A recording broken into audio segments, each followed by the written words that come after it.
In this week's Vets Talk, retired Army veteran Rodwell Forbes shares on a number of issues: PTSD, welcoming home our Vietnam veterans, and giving back. I always like to start off, with what I hear is so near and dear to my heart.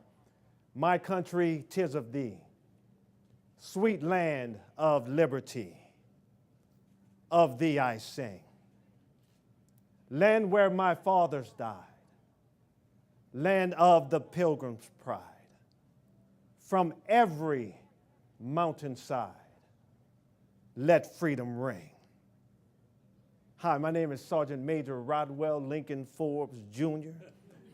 Currently in the military. I will transition, as she said, on June 14th, the Army's birthday, flag birthday. I will salute the flag and ride off into the sunset. I've been on 10 deployments, 6 peacekeeping missions, and 4 combat operations. And to go back to my childhood, I think back on the 26 years that I served. I started out as a devil dog in the United States Marine Corps. And I told my dad, I said, "Pop, I'm going into the Marine Corps." And he said, "Junior, let me see your hands." So I showed him my hand, and he felt it. He said, "Junior, you've never done a hard day's work in your life. There is no way that you will make it in the United States Marine Corps." And so as I was going through basic training, boot camp in San Diego, I remember the obstacles and the trials that I came up against. And when I felt like quitting, I thought about my dad. I thought about him telling me that you cannot do it. But as the Word of God says, that I can do all things through Christ who strengthens me. And so I pressed and endured. And then I transitioned over into the United States Army. And I had a vision that I was going to become a sergeant major. But the vision that I had was far much larger than just being a sergeant major, but to become the sergeant major of the United States Army. Because I understand that at each level that I was given the opportunity to rise up, it gave me a larger platform to serve the people. So I just stepped out of the seat from Fort George G. Meade, Maryland, as the Garrison Command Sergeant Major. 55,630 people had the opportunity to serve each and every day. I never would have imagined that I would be retiring this year until I reached out and linked up with someone from the Hospice of Chesapeake in 2014. When I first came into the seat, they reached out to me and said, "Sergeant Major, Fort Meade is so diversified with all the different services. We even have 30-plus coasties on Fort Meade." And so I said, "If it's legal, let's do it." She said, "I would like for you to lead an honor salute for the Welcome Home Vietnam Veterans Day event." Governor Hogan signed, that was the first proclamation that he signed when he came into office.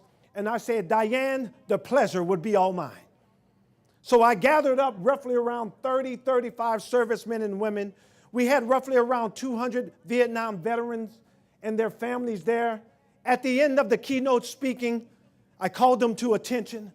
We marched them around, encompassed the Vietnam veterans, and we gave them the welcome home salute. There was almost not a dry eye inside of that auditorium. But what really caught me off guard was when I marched the servicemen and women outside of the auditorium, and they were in tears. And I said, "What did I miss?" They said, "Sergeant Major, we never knew. We never knew that the Vietnam veterans were called baby killers, that they were spit upon, that they were not welcomed back into this great United States of America." And so as I watched them in tears, that made me think that they would be the ones to say, "Not on my watch." Like I told you in the beginning, my desires, my goals, my plans was to become the Sergeant Major of the Army. But after being incorporated with the Vietnam veterans, the World War II veterans, the Korean War veterans, and so on and so forth, my desires, that fire on the inside of me started changing. I said, I have a voice, and I want to be the one to give the voice for the veterans, for those who have felt that they lost their voice. So out of the blue, I told them that I'm retiring out of the military. And they said, so why are you doing this? And I shared this with them. And they said, you have a bright career ahead of you. I said, I still have a bright career ahead of me, taking care of our servicemen and women. As the Army has the saying, soldier for life. So I like to say, service member for life. So after I gave that speech, and this was so near and dear what you were talking about, was that after that speech, a Vietnam veteran came up to me and said, Sergeant Major, thank you for your inspiring words that you gave. He said, but I want to tell you this. You are a fool if you do not utilize the services that we and those before us have fought so valiantly for, and for some that have given and paid the ultimate sacrifice. And I said, sir, what are you talking about? He said, I'm talking about post-traumatic stress disorder and addictions. He said, you said that you've been on 10 deployments, 6 peacekeeping, and 4 combat operations. And I more than guarantee you that you have not received the appropriate help and care that you need to make sure that you're all right. And so he said, once again, you are a fool if you do not utilize these services. It was like he hit me upside the head with a brick. So I went home that evening and told my wife, I said, sweetie, tomorrow I'm going to behavioral health. And my wife said, why now? And I shared with her the story that the gentleman told me. And my wife said, was that all it took for him to call you a fool? We've been married for 20 years, and I've been telling you this for 7 of the past years, that you have issues. What people would see outside the doors, I wouldn't see that person inside the doors. When I would come inside the home, I would shut down. I would go into my man's cave and self-medicate on Chardonnay, fighting the demons in my sleep, jumping out of bed, having the hot sweats. And so over the past year, I've been seeing a psychiatrist. And I told her that my life is an open book. And she's been slowly but steadily peeling back those layers. And my identity is arriving back again. So I'm coming out.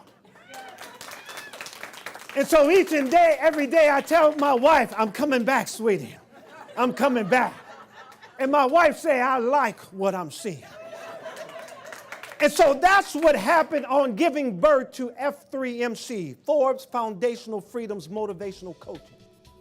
And so, see, everywhere that I go, I will go forward and drop a dime on people.